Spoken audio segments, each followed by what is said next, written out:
Halo my friend, kali ini Maya mau berbagi cerita tentang cerita misteri dari pengalaman yang pernah Maya alami. Ceritanya tentang apa? Tentang selama hampir 1 bulan Maya diikutin sama Miss Kunti. Serem ya, lumayan menyeramkan. Oke, sebelum ceritanya kita mulai, sebelumnya Maya mau mengucapkan terima kasih untuk my friends semuanya yang sudah subscribe di channel My Edutainment TV channel ini. Yang belum subscribe, silahkan subscribe, di like, komen, juga share ke teman-teman yang lain ya.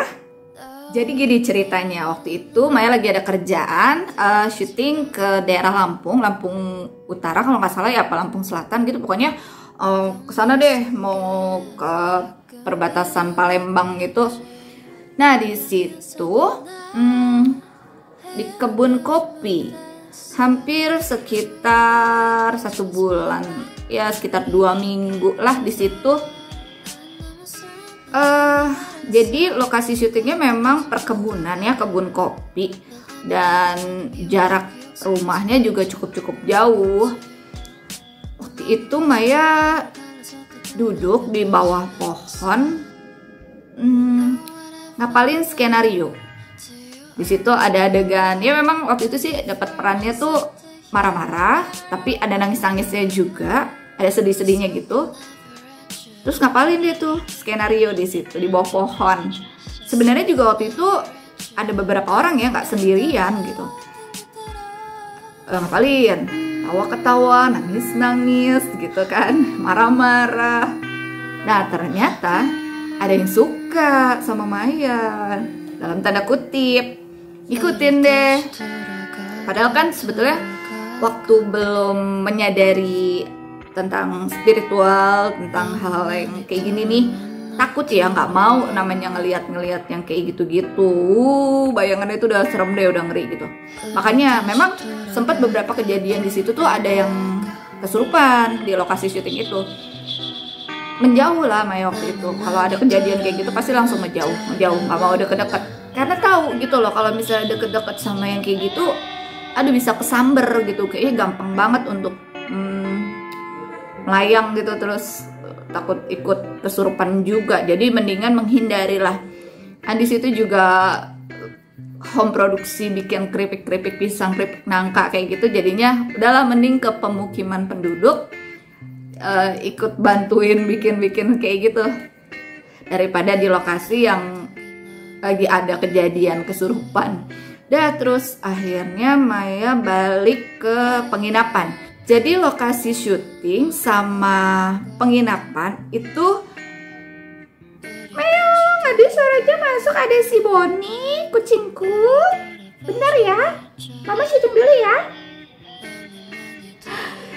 Iya, kita lanjut ya. Jadi lokasi antara lokasi syuting sama base camp kita penginapannya itu berjarak 1 jam perjalanan. Waktu itu kalau kita lupa bawa makanan atau mau beli gorengan, nunggunya 2 jam. 1 jam perjalanan ke kota, terus 1 jamnya lagi untuk balik lagi ke lokasinya. Jadi gorengannya keburu dingin, karena emang benar-benar saking pedalamannya ya itu lokasi kita syuting. Nah itu ternyata udah ngikutin Maya. Berasa sebetulnya badanku gak enak ya, beda hawanya. Akhirnya Maya bawa sholat terus tuh, bawa ngaji, baca ayat kursi, baca surat-surat pendek lah gitu, baca Al-Quran juga. Tetap rasanya nggak enak gitu loh, rasanya nggak nyaman, kayak ada yang ngikutin. Terus kalau ngaca waktu di penginapan yang memang bener jelas waktu itu ya, kok kayak hitam di sini nih, di sekitar mata tuh kok kayak hitam dan melototin, padahal nih ngaca sendiri nih. Jadi takut, jadi nggak berani ngaca gitu loh. Memang Maya sugesti nggak mau ngeliat secara mata kasat, mata begini dia ngeliat langsung nggak mau. Nah akhirnya Maya sadar itu suka nonton DMS ya, Diary Misteri Sarah itu kan ternyata si Sarah suka kasih penjelasan, lihat tuh dengan mata batin, terus melalui rasa. Oh, sejak itu akhirnya mulai mau untuk membuka diri, karena oh berarti sama aja dong gue lihat-lihat juga selama ini, dan itu kan sudah belasan tahun ya, akhirnya baru bisa nerima setahun belakangan ini, kemarin 2020.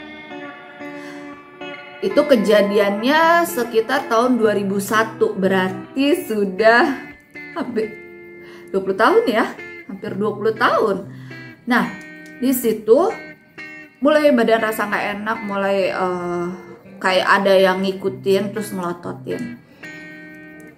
Gak ada yang tahu sama sekali sampai pulang ke Jakarta, kembali ke Jakarta.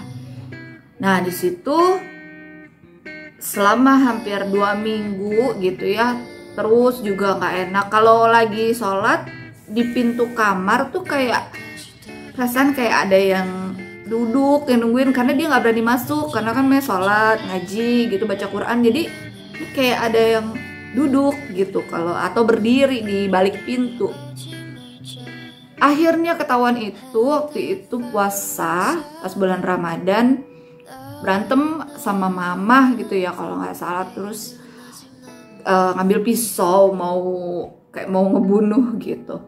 Ya kaget lah pasti, papa juga segala langsung apa-apaan nih gitu. Tapi saya ngerasanya aduh ini bukan saya gitu loh. Aduh, tapi terdorong untuk melakukan itu gitu.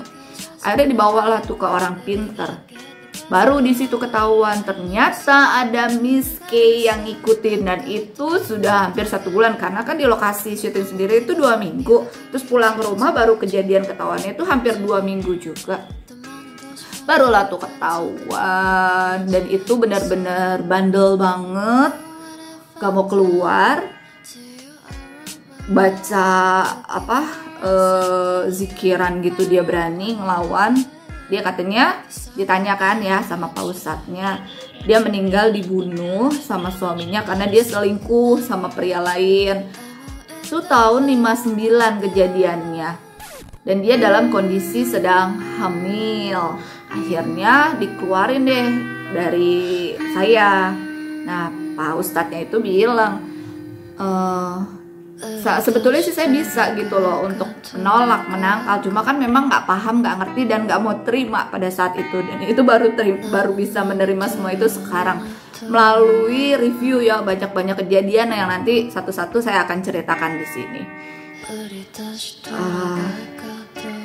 Dia ngikutin, dia suka katanya sama si Maya nih.